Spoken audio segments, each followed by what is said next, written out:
Cindy, are you ready to go?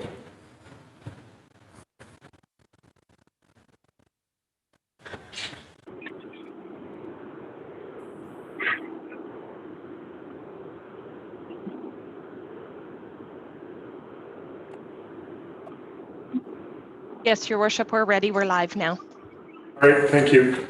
All right, Council, I'd like to call this City of Revelstoke Council meeting to order.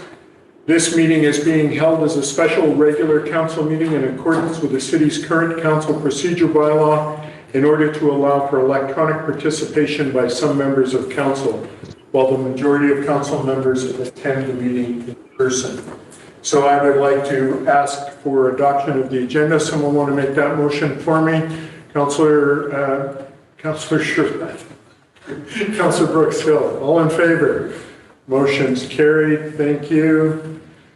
All right. Adoption of the minutes of the regular council meeting of September 8th, 2021. Somebody want to make that motion? Councillor Sherwood, seconded by Councillor Brooks Hill. All in favor? Motion's carried. Thank you. Moving on to business arising from the minutes. Any business arising from those minutes? Just one of the items that came up was the plastic bag, but I think associated with that was the compost report, some information from the CSRD.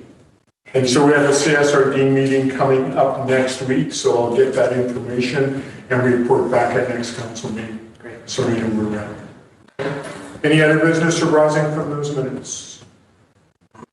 Seeing none, we're going to move on. So just announcements from the mayor. We have our new CAO, Mr. James Thackeray, here present with us. And I want to say welcome, James. Welcome to Revelstoke. Welcome to our team. Appreciate you being here and looking forward to working together. Thank you. Great. All right, we're going to now move on to item 9A, bylaws, administration council procedure amendment bylaw. So, Ms. Floyd, you want to say anything about this before I get this put on the table? I think, Your Worship, that you probably explained it when you said that we're having a special meeting today to take care of this. Basically, we're just doing a minor amendment to the council procedure bylaw to allow members of council to attend regularly scheduled council and committee meetings electronically. All right, thank you. So let's get the motion on the table and all councillors can weigh in if you so desire. So Councillor Sherwood. The Council Procedures Amendment Bylaw number 2302 be read a first, second, and third time. Seconder for the motion, please. Councillor Brooks Hill. Any comments on the motion? So I'll go to two councillors online. Do you have any comments, Councillor Palmer or Councillor Ryan? Thank you, Mayor Sulz. No, I'm happy that we're proceeding with this, and thanks to staff for finding a solution with this sort of short-term little hiccup. I think there was a good solution found there, and I look forward to a more robust discussion on a council procedure bylaw in the future. Great. Thank you, Councillor Palmer. Councillor Ryan, any comment?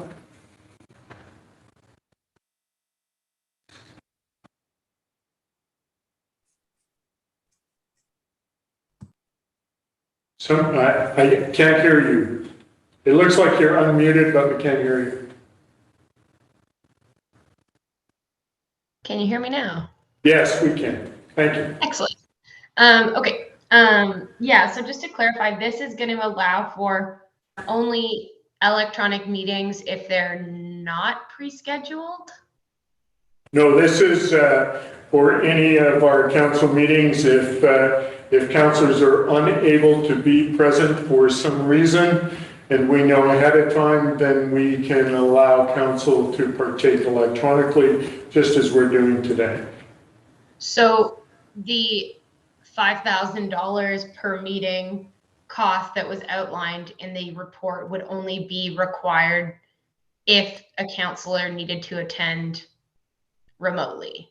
I think that's more for public hearings, that we have to engage a outside sound system and videographer to do a public hearing, Councillor Ryan, that's where those dollar figures would come in. Okay, that's not how I read it in the report, but that's good to know because I was having a bit of a heart attack. So that's good. No, I think that's good. I guess the reason we don't want it to be by default is just because there's preparation required to send out the link and whatnot. Like yeah, why wouldn't this just always be the default option, I guess? Any comments, Ms. Floyd? Sure, Your Worship. So I guess that from what we heard from council was that you felt that it was better to meet in person. It was more productive and that you could have a better relationship with each other if you did it in person. So this just allows that if for days like today, Councillor Rind, where you are unable to attend, then you can still participate. Okay, yeah. And is there a time limit that you'd have to notify the rest of council or the CAO by? That is not in the procedure bylaw. I think that you could probably, I mean, if it was last minute, it's last minute, but the more notice, the better. Okay. And then we did put limits on the number of meetings that councillors can attend remotely unless there's extenuating circumstances. Right, okay, that's great. And that was the addition I think that Councillor Palmer added in. That's right. Yep, that sounds great. Yeah, it looks wonderful. Thanks. Any comment, Councillor Elliott? Is this a legislation or a bylaw that has been allowed by the province to be put in place? Because I think this came up earlier, we couldn't meet remotely through Skype or various other FaceTime or whatever, but now we can. Well, we were able to during COVID up until September 28th, and then that stopped. The provincial government basically said, no, we're going back to the way it was. So we needed to amend our council procedure bylaw to allow electronic participation. Otherwise, prior to that, we were allowed to do whatever it took to do a meeting. And so this is kind of what we're doing so that we can actually still have all of council participate should something come up. Well, I think it's a great step forward. I think I was just curious why it didn't happen sooner. If it's allowable now by just amending our bylaws, why couldn't we have amended our bylaws sooner? Maybe. Well, we didn't have this electronic problem or this issue with electronics up until COVID. So that's kind of, But we had people who couldn't attend, but they could attend on Skype or FaceTime or.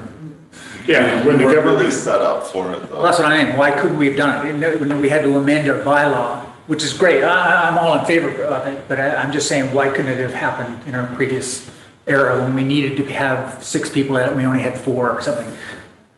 Well, I mean, anything can happen. Well, that's what I'm saying. How much money you want to throw at it, sort of thing. And that was kind of the thing. So now, because we've spent money to allow electronics and we've got some of the basic infrastructure there, now that we can go on with this. So, okay. Maybe Nicole has something to say. Councillor Chalet. Yeah, and in the report there was saying too, Bill 10 was passed in June that changed the rules. So that's what I'm asking. So, yeah, it was not allowed before. Yeah, okay. Except for the emergency orders, that's what allowed us to have the electronic participation. And now I am grateful that this is now a possibility. And like you say, Your Worship, it dragged us out of the dark ages provincially. I also just want to point out that it does also include committee members that are able to attend electronically in meetings as well in this amendment, which I also appreciate, because as you say, especially in certain committees, some of the professionals in our community work out of town. So the fact they were not able to attend meetings because of their schedule, this does open up some more flexibility that I think our community will really appreciate. I do have a quick question for Your Worship around the discussion around the provisions required in the bylaw, talking about where it talks about having a place where the public can watch the meetings, where the public, so number 3, where meetings are held electronically or by means of other communication facilities, the provision of facilities must be made available where the public can hear or watch and hear the meeting, and a designated municipal officer is in attendance. Can I just clarify whether that is just for public hearings and special meetings, or does this apply to all meetings? Ms. Floyd, I believe that's for public hearings, but can you clarify, please? Sure, Your Worship. It's actually for all meetings. So if the public wanted to attend a council meeting, they could technically come into council chambers right now. We do only have room for 15 people total in council chambers due to COVID.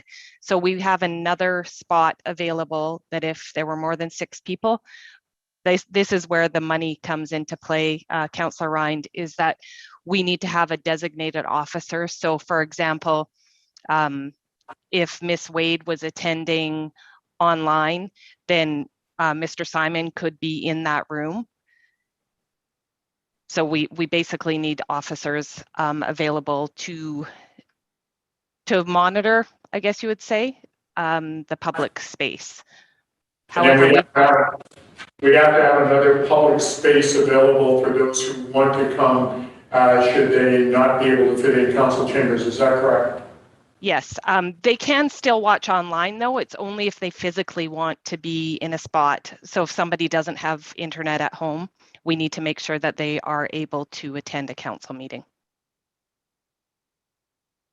So then as a follow-up to that, is that something where for now, or just will this be part of the more robust conversation, and for now we'll assume that anyone who wants to attend can attend in chambers? Would they, if there was a group that wanted to attend the meeting, would they reach out to City Hall to book that in advance so that we could arrange for that facility? Or how do you envision this going, through your worship?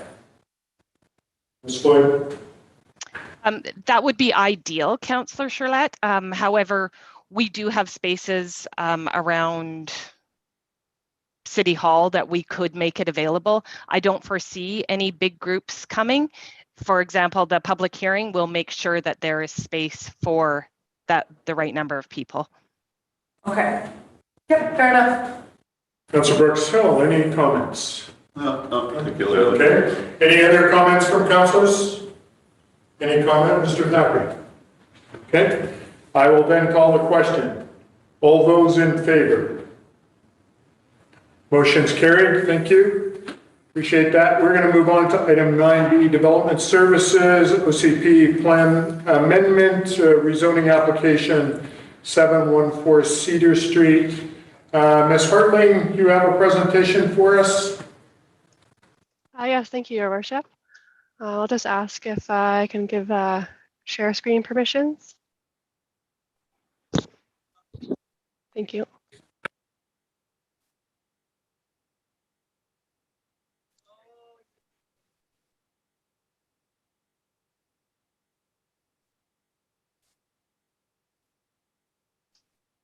Just before I begin, I just want to make sure that you can see the presentation for OCP amendment and rezoning in front of you.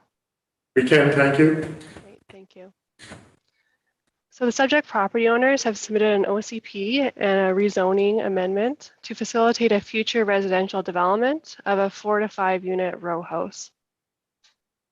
The staff recommendation is that the OCP amendment and the rezoning be read a first and a second time, and that a public hearing for both bylaw amendments be scheduled for December 7th, 2021. And that council considers the referral and consultation process with the OCP amendment, and that the amendment is consistent with the city's financial plan and the solid waste management plan.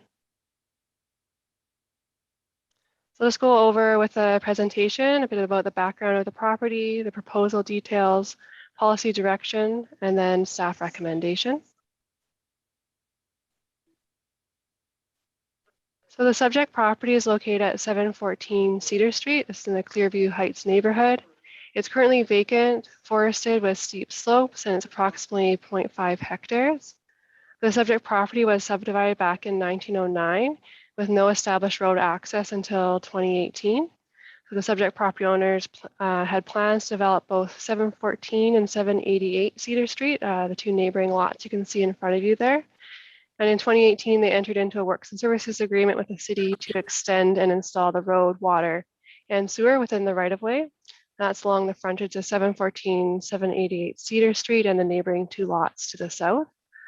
The property is zoned Rural Residential 2 Hectare District, RR2, and designated Rural Residential T2 in the OCP.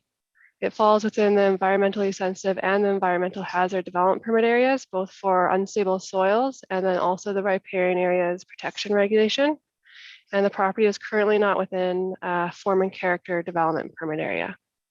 And the surrounding lands are all vacant, with some properties to the west along Cedar Street that have single family dwellings, residential development. So the application proposes a 4 to 5 unit row house development to rezone the subject property, which is the one on the left there on your screen, from rural residential 2 to medium density multifamily residential district. This is the R3 district. And to amend the OCP land use from T2 to walk-up residential T4. The OCP amendment also includes formally designating the subject property within the multifamily and mixed-use development permit area, as is proposing a multifamily development and not within a form and character area. The applicant has submitted preliminary geotechnical reports, riparian area reports for the proposed development, and both reports will need to be updated with an unstable soil riparian area protection regulation development permit application when those are required. So the applicant has provided proposal details and renderings of the proposal. So the proposed row house building is approximately 450 meters squared, includes 4 units, potentially up to 5, each approximately 120 meters squared in size, containing 2 floors, patio, 2 bedrooms, and 2.5 bathrooms. The proposal also includes an attached carport with 8 covered parking spaces and a storage locker area. The row house building is intended to be used for long-term rentals, and vacation rentals are not permitted within this zone or row housing development. Final details related to the building design and landscaping will be confirmed with the required submission of the multifamily residential development permit application. Access is proposed via shared driveway, which you saw on the previous screen there, going to both 788 and 714 Cedar Street. And the property owners will enter into an easement agreement to legalize the shared access. So the OCP amendment proposes to redesignate the property from T2 to T4. So staff have completed an evaluation of the proposal with applicable OCP land use policies. The proposal aligns with the policies in the following ways. The proposal pursues infill of an existing undeveloped parcel with a high quality residential form and design that does allow for increased density, further varying the market-based housing options. The proposed density, size, shape and character of the development complements the aesthetic qualities, character, image of the existing and surrounding neighborhood. And the proposal is not planned to be gated, which is one of the OCP policies to be aligned with. Which will promote this development being embedded into the community rather than separate from it. The building also does have designs that facilitates the SEPTED design principles. This is with having the building balconies at front and face down onto Cedar Street with access and parking in the rear. The proposal has identified developable lands to minimize slope and soil intensity. So the site is quite steep sloped, and they've proposed a building location that the geotechnical report does say that is safe for the use intended. The proposed building form, size, and siting will allow for a large portion of the property to remain forested, reducing impacts to the existing wildlife population and to the designated environmentally sensitive and hazardous lands areas. As the property is not designated within a form and character development permit area, the OCP also proposes to designate the property within the multifamily residential and mixed use development permit area. And staff propose an additional map amendment with this OCP amendment to designate the subject property within this development permit area, which further supports the proposed multifamily use. And this will make the major development permit a requirement for this development, where final designs will be reviewed by council. The zoning amendment proposes to rezone the property from RR2 to R3. The purpose of the R3 zone is to provide for medium density multifamily dwellings with compatible secondary uses on medium-sized urban to semi-urban lots.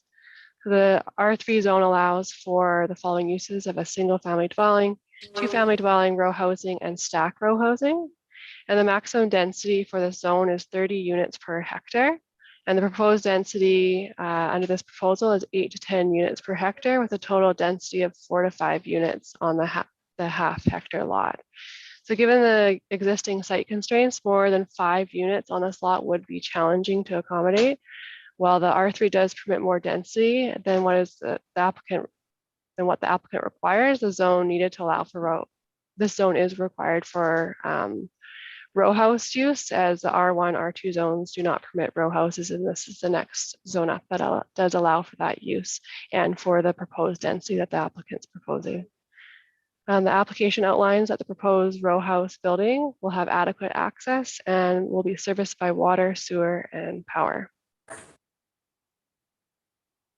The staff recommend that the bylaw amendments be read a first and second time, and then a public hearing is scheduled for December 7th, 2021. If council is supportive of staff recommendation, the resolution on the screen can be considered. Thank you.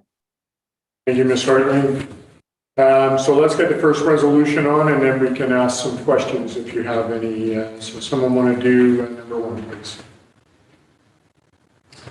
Councillor Lee. The official community plan amendment bylaw 2300 OCP 2020-02 to be read first and second time. Seconded for that motion, please, Councillor Choulet. Any comments or discussion at this point?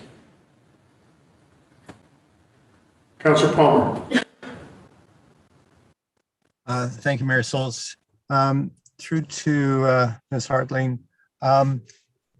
You talk about, I have concerns about the aesthetics of the building. This sort of idea of it being up on stilts seems a little bit strange, the renderings that are there. However, you do refer to the ability in your report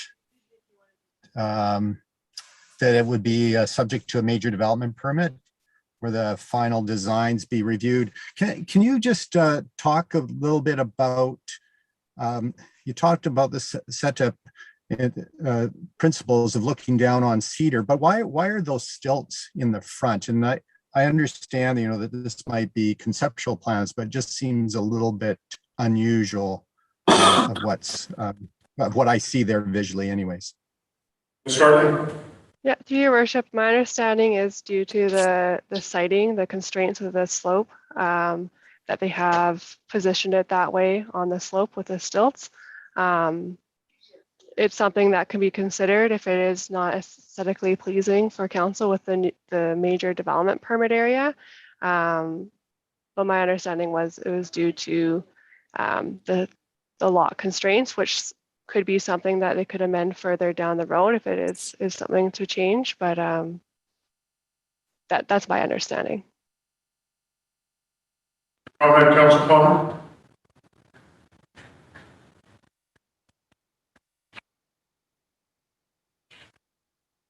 Councillor Palmer is frozen. Understanding is sometimes, you know, doing that kind of design can reduce costs, but it ends up being sort of a strange looking thing. And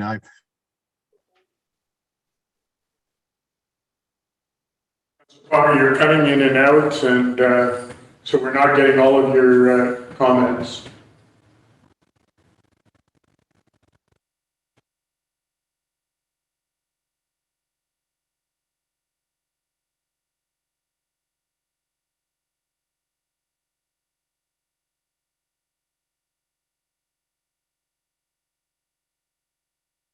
Councillor Palmer, are you still with us?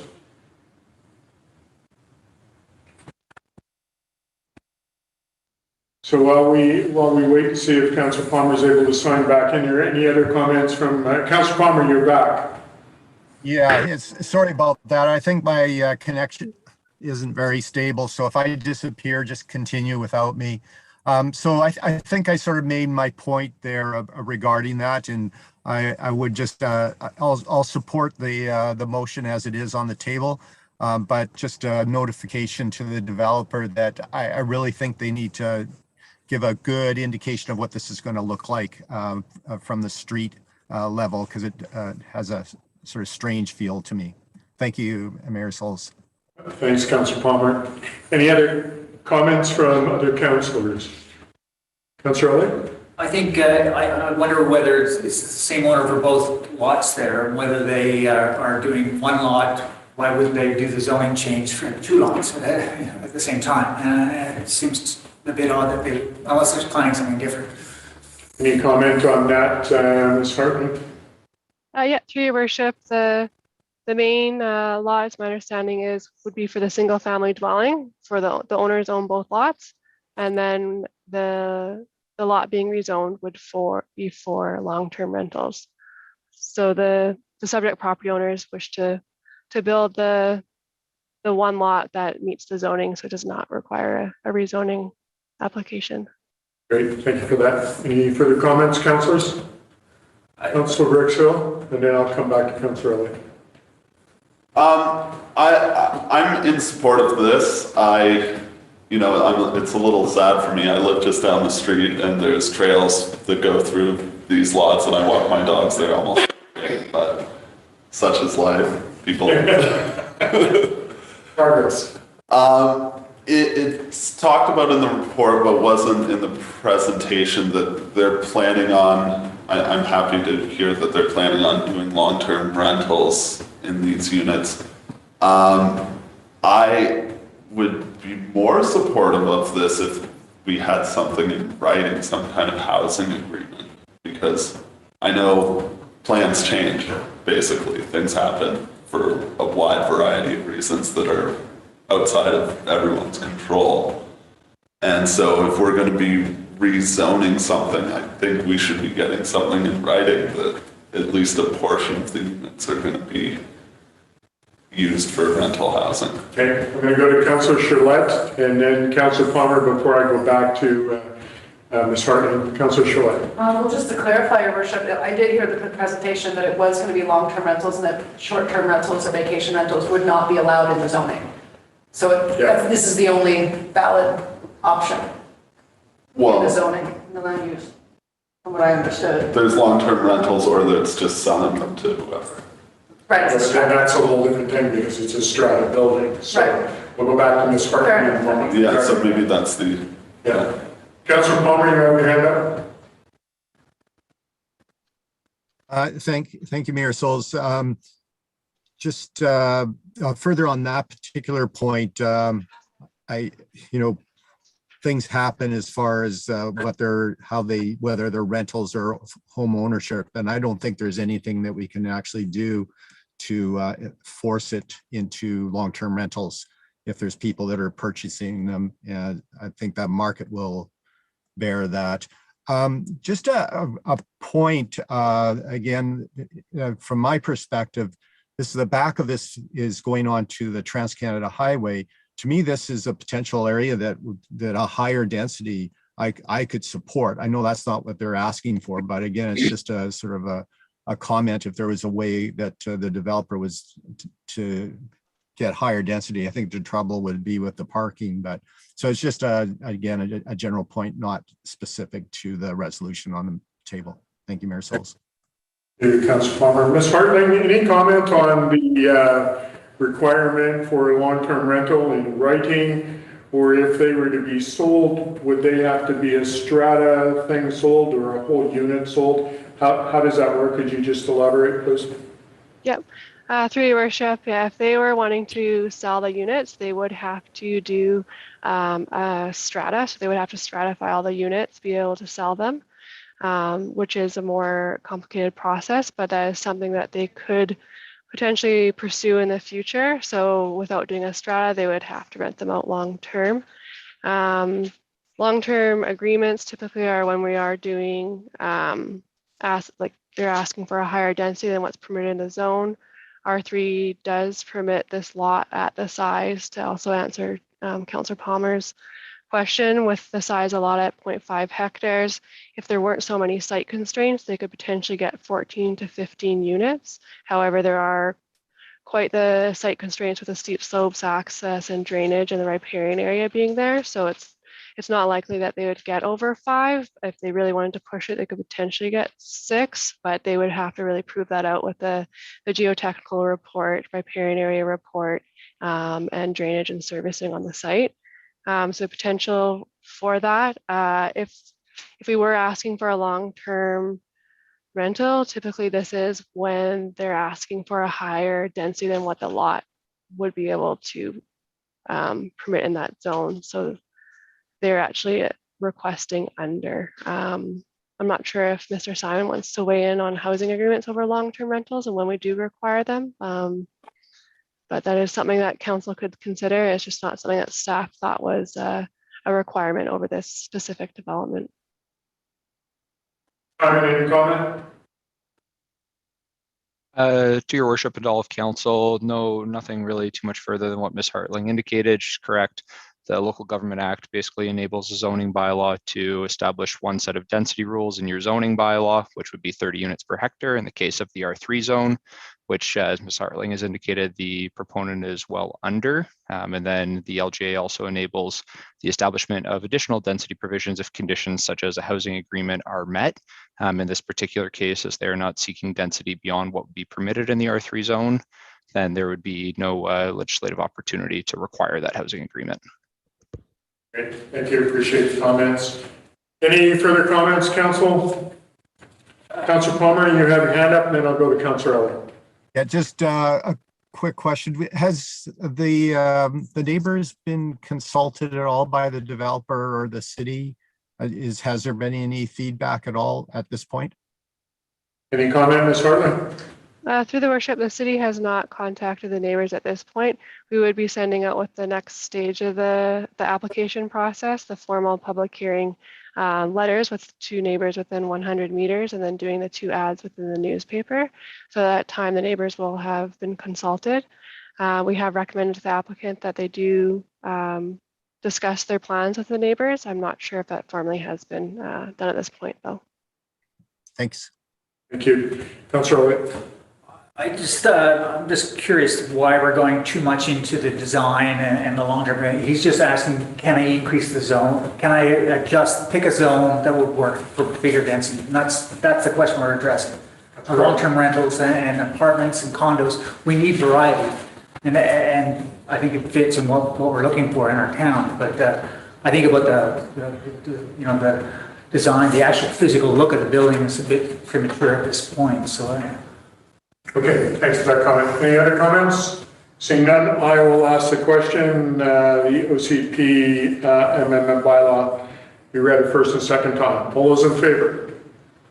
Online? Motion's carried unanimously. Thank you. All right, let's go on item number 2, zoning amendment bylaw. Someone want to put that on? Councillor Chalette. Zoning amendment bylaw number 2301, zone 2020-06, be read a first and second time. Okay, seconder for that motion, please. Councillor Brooks Hill. Any discussion on that motion? Seeing none, I'll ask the question. All those in favor? Opposed? Motion's carried. Thank you. Let's move on to item number 3, public hearing. Someone want to make that? Councillor Chalette. The public hearing for bylaw number 2300 and bylaw number 2301 be scheduled for December 7th, 2021 in accordance with the Local Government Act. Seconder for the motion, please. Councillor Elliott. Any discussion on that motion for the public hearing? Councillor Brooks Hill. I'm just curious if we've thought about how big this public hearing is going to be, because realistically, there's not very many people who are probably interested. Okay. Like there's 10 houses on Cedar Street. So I will ask Ms. Hartling or Mr. Simon, any comments about public hearing procedure, or Ms. Floyd, where we schedule that, where we hold that? Ms. Floyd? Through your worship, we had planned on having this public hearing right in the council meeting in council chambers, and if we have to filter people in 1 at a time or 6 at a time, because that's all it will hold in council chambers, then that's what we'll do. All right, that seems appropriate. Yeah, Councillor Brooks Hill is happy with that. Any further comments, Councillor Elliott? So it would be in as part of our regular council meeting? We'll Correct. just add this as an element in. And we usually do that before we do the council meeting. Okay. All okay with that? Councillor Chalette. You were saying we usually do it before the council meeting, but just because council meetings happen so early in the day, if this is a work day, would it be possible to do it late, like at a later time after our council meeting was over, or Well, pause the council I'm meeting sure and we after could, work? I'm sure we could adjust that. Is that correct, Ms. Floyd? We could, Your Worship, we could advertise that it was at a different time. Having said that, we are going to encourage the public to write in with their concerns as opposed to showing up, just so that it is safer for the public. And just to follow up with that, would they be asked to pre-register like we've been doing with the other public hearings? Through Your Worship, yes, I think that would be a good idea. That way we can calculate the number of people and make sure that we do have the facilities will be big enough. Perfect. So just to clarify then, Your Worship, I'm just asking that we make the public hearing scheduled for after work hours, so say 5 o'clock or 6 o'clock, and take a pause if we haven't finished our council meeting by that time, it's just pause in our agenda, go to the public hearing and go back. Just in the interest of making this as accessible for those 10 properties on Cedar Street to be able to voice their concerns after work. Okay. Any comment, Ms. Floyd? No, Your Worship. Councilor Palmer. Okay, Councilor Great, Palmer. thank you. Yeah. I think the staff's strategy on this is quite appropriate.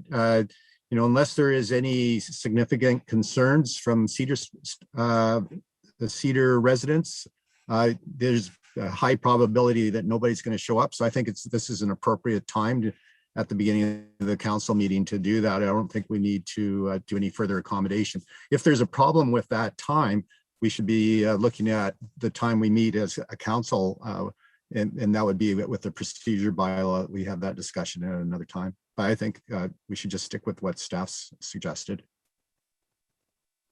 Okay. You guys, any further comments?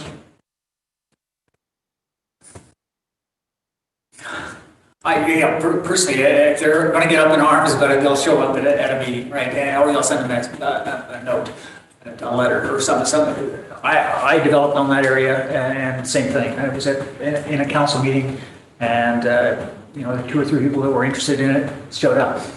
The rest If we do the pre-registration and ask for comments up front, if we get those comments, then I think we can deal with that as we go forward, just in the council meeting. Are you okay with that? Any comments, Councilor Brookshill? These are your neighbors. I don't want to put you on the spot, but I will. you don't want to, but you will. I agree with Councillor Shirlette. It is a problem with people showing up at 3 o'clock, but I don't really see it being that much of a problem. But as Councillor Elliott says, if someone really objects to it, they'll make sure that they're going to be here. And I don't. People are going to. Councilor Shirlette. Fair enough, Your Worship. And as I'm reminding myself here too, is not everybody works 9 to 5. So no matter what time you have it, it might be in the middle of someone's shift. I would encourage anyone in the public that are watching or are interested to please do voice their concerns and register. And if the timing is an issue, I'd be curious to hear that from our community of what timing, what would be more appropriate and conducive to increasing that participation rather than us just assuming no one's going to show up. But that does belong, like Councilor Palmer says, in a more robust conversation around council procedures bylaw and how we move forward as a community, engaging more robustly, whatever it takes to make that more feasible for people. Perfect. We can change it. We've got time. If we need to change the time from the beginning of council to the end of council, we've got time to do that before we start advertising. All right. Not seeing any other further comments, I'll call a question. All those in favor? Motion's carried unanimously. Thank you. Moving on to item number 4. Someone want to put that motion on the table for me? Sure. Councillor Elliott? That council approves council hears the proposal as listed on the screen. Okay. Quite extensive. So will that work for you, Ms. Floyd, or do you want it read out in full? Yes, Your Worship, it does work. All right, good. Thank you. So we're going to vote on that. Do you want to vote it A and B separately, or we can do it together? It should be together, Your Worship. All right. So any comments on item number 4? Seeing none, I'll ask the question. All those in favor? Online? Motion's carried. Thank you. Moving on to item number 5, pursuant to Local Government Act. Someone want to make that motion? Councillor Elliott? Pursuant to S 4773 of the Local Government Act, Official Community Plan Amendment Bylaw number 2300 is consistent with the City of Revelstoke's financial plan and solid waste management plan. Seconder for the motion, please. Councillor Charlotte. Any discussion on the motion? Seeing none, all in favor?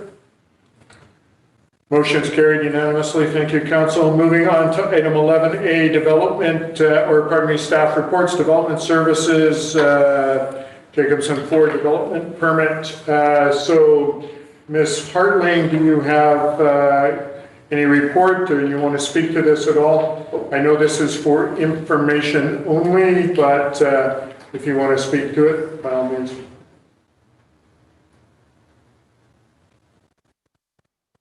I'm sorry, this is for development permit 2021-012? Yes, correct. Yeah, no, I do have a presentation for this one as well. I'll just bring it up. All right. Here. Great, thank you. There is a recommended motion. Yeah. But just not on the agenda. Okay. No. Yeah, so that'll come up in the presentation.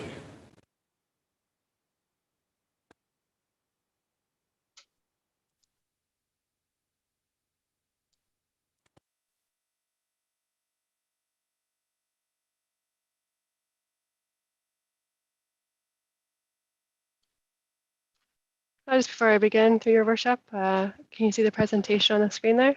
Yes, we can, thank you. Thank you. So the applicant has applied for a scenic corridor development permit requesting approval over the form and character for the exterior renovation proposal to the existing Jacobson Ford building. And staff recommendation is that the development permit be approved. And I'll just go over the background, proposal details, policy direction, and then conclude with the staff recommendation. So the subject property is located at 1321 Victoria Road West. This is within the Fairwell Mountain View neighborhood, and it's serviced by community water and sewer. The property currently contains the existing Jacobson Ford dealership. It's zoned Victoria Road Commercial District C6, and it lies within the Scenic Corridor Development Permit area of the OCP. The surrounding lands are a mix of industrial, which is the railway across the street, commercial, public institutional, and residential. So the development permit application is a request for the approval of the form and character of the exterior renovation to the existing Jacobson Ford building. The applicant is proposing the renovation to update the exterior of the building to align with the Ford of Canada signature facility design criteria. So they've taken elements of the design criteria with the existing building to come up with the current proposal. The key exterior design features that they have proposed include the existing brick to remain and to be painted white. That's what you see on the left side of the building there. Most of the existing wood canopy structure is to remain. Existing front facade to be replaced with a Ford oval sign, dealer name letters, gray metal panel systems, steel and glass canopy at the main entrance, and then clear anodized glazing over windows. So you're going to see the renderings in front of you. The top two are the proposed alterations to the exterior of the building, and the bottom rendering is what the current building looks like. So the key site design features, the applicant has proposed to update or replace the existing landscaping with updated landscaping, including trees, shrubs, grasses, flowers, and boulders.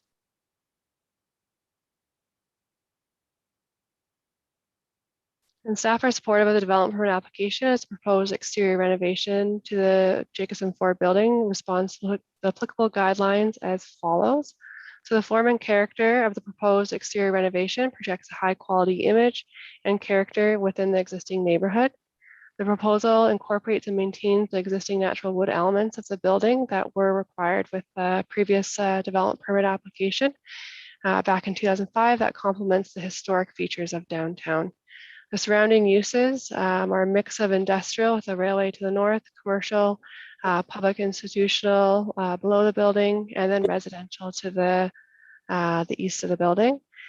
Staff do not foresee any adjacent impacts as a result of the proposed exterior alterations to the building face.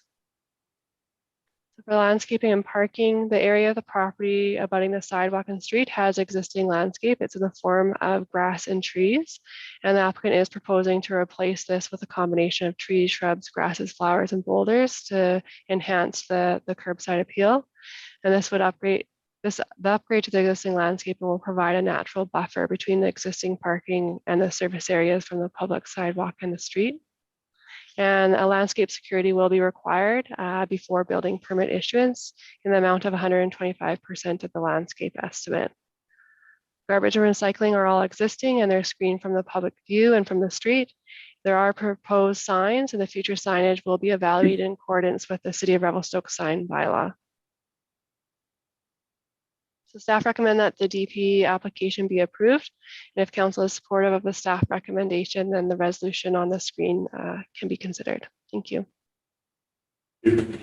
Questions from councilors? Councilor Palmer.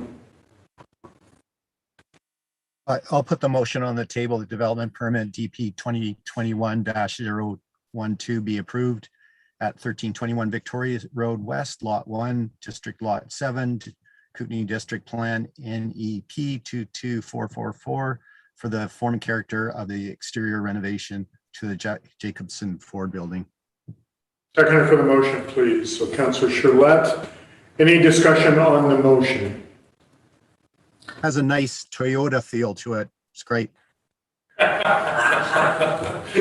Great comment. Thank you, Councilor. Councilor Elliott. Just this seems just cosmetic modifications to the building. Seems a big step to put a development permit on that process. Is it just because it's a commercial entity or what is it? Any comments on that, Ms. Hartling? This is something that definitely has been Ford of Canada is doing with most of their buildings across Canada. But in answer to your question regarding a development permit, comments, Ms. Hartling? Yeah, through your worship, the development permit areas have some minor exemptions. This alteration doesn't meet any of the exemptions for a development permit area. And then as the valuation is over 100,000, it goes to council for review and to the advisory planning commission as well. So the current procedures require that this type of exterior alterations does go to review to council. And they are changing the exterior of the building within the scenic corridor that is viewable from the public streets and does require a building permit as well. So a multitude of things would require a development permit for this exterior form and character. I'm not sure if that answers your question. I get it, but it doesn't seem like it's a major redo. Well, it's going to be over 100,000. So you could talk 100,000 and wages, everything has gone crazy. So that margin may need to change. You know. Okay. I'd also say the taking over the space next to it was a bigger move because they've added some space on the side of their building, and that was a bigger take on the land and a restructuring than a cosmetic facelift. I mean, did a development permit have to occur for City Hall? It did. Okay. How good is that? That was a multi-million dollar project. Councilor Charlotte. Thank you, Worship. I just wanted to comment that I saw the notes from the presentation of the ABC, and I really appreciate the modifications they made to the design. That I think that because it did go for this process, because it is in our scenic corridor, that route is important, that it has that look. And I think the original proposal did look very city, and I would agree with the Toyota comment. But anyway, it is very modern for our community in the feel. So the fact that they're being able to keep that timber frame and the wood natural feel, I think that looks really good. And I actually support this going through this process so that we can maintain a little bit of a touch on that scenic corridor. Any further comments from councillors? Seeing none, all in favor? Motion's carried unanimously. Thank you. Appreciate your time, Ms. Hartling, Mr. Simon. Let's move on to economic development. What dictates our form and character in our OCP? Do we have any standards that are established, or is it just at the discretion of the planning department? Okay, any comments? Mr. Simon, are you still here? To your worship, yes, I am, and I can comment on that if you like. Yes, please. To your worship and to all of council, the development permit area guidelines are established in the city's current official community plan. So when an application for a development permit is received, it is strictly evaluated against those development permit area guidelines, and that is entrenched in the provincial legislation through the Local Government Act as well, that process. I think it's what aesthetics dictate form and character. Yeah, I mean, the bylaws, I know the parameters are set by the OCP and they have to go through the development permits accordingly.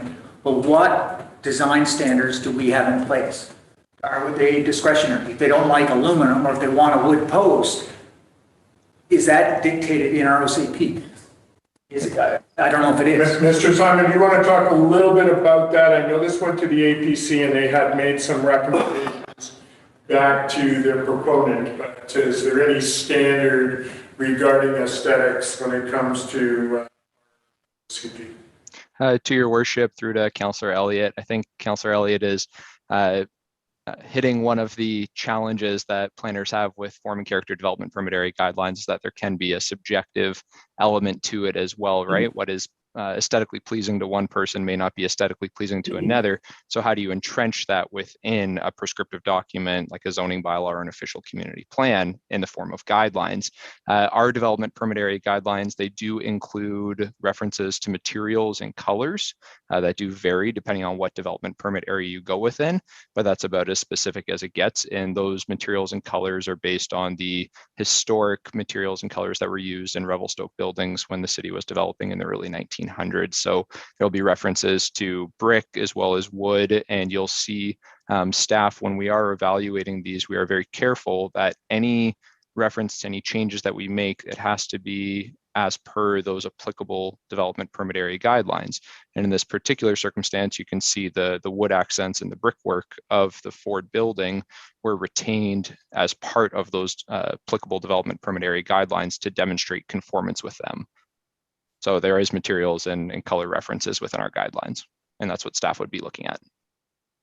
Well, I really appreciate the use of wood. I think it aesthetically is pleasing to me, but I don't know. I mean, right now the building facade is stucco, and I don't know how that was approved, but it was previously done, and now they're changing it to a bit more modern look and adding some wood accents. And I said, that's great, but there's no definition in our OCP or no requirement that says they had to do it. If they wanted, if their corporate dictates were that they had to have this look as a standard, there's no legal footing that we have to force them to change. Okay, comment? Well, Maybe that's it. Mr. Lester. I think through your worship to Councillor Elliott, I think there's some good examples out there, some good models to incorporate, I think, what you're looking for, and some good ways for council to still inform the discussion without becoming overly onerous. I think there's some really good examples out there, and I can see it to planner why they'd be wanting to look at that. Yeah, I think it's important that we do, we want a standard throughout our community. Yeah. But what that is, we haven't defined it yet. Yeah.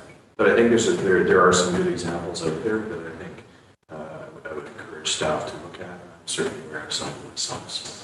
Great. All right. Thank you all for that conversation.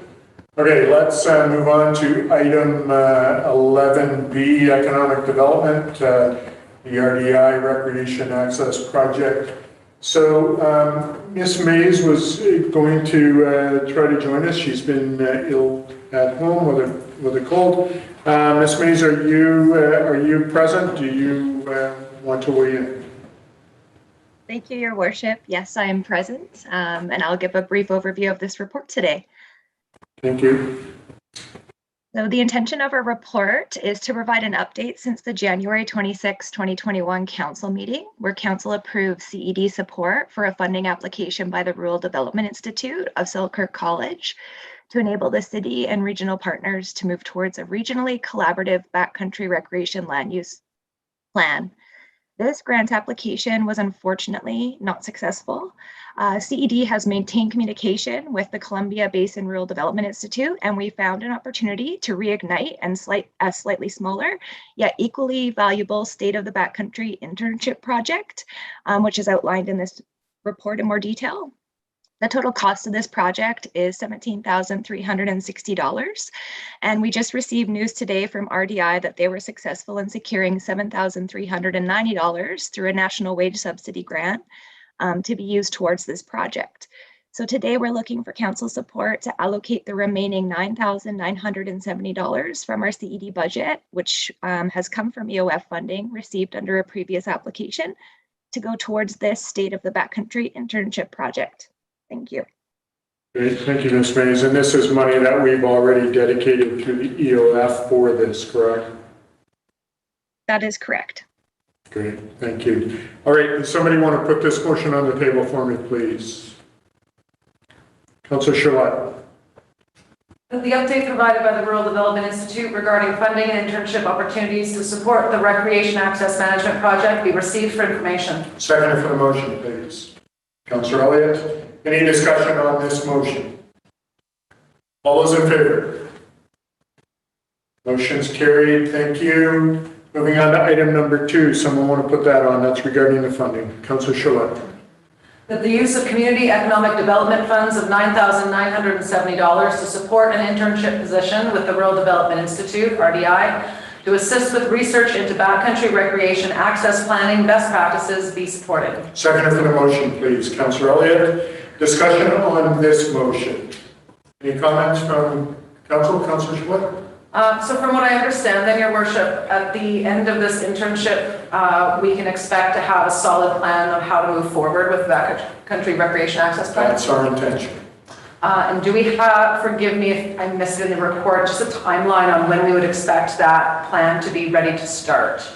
Ms. Mays, any comment on that as far as timeline?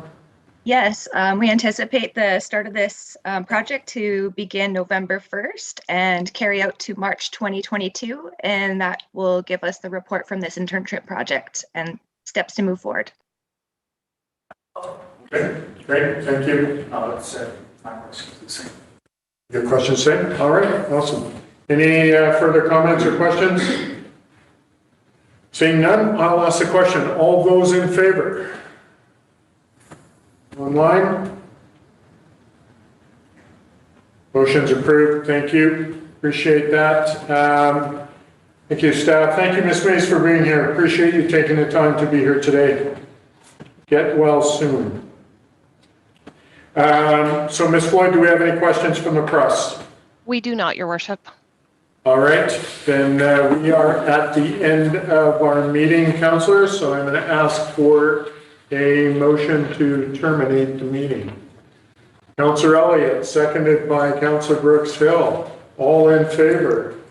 Motion's carried. I've never seen a group go like, what, we're done? Thank you, staff. Thank you, council. Appreciate your time. We are now completed on our council meeting. Thank you, Ms. Rousseau.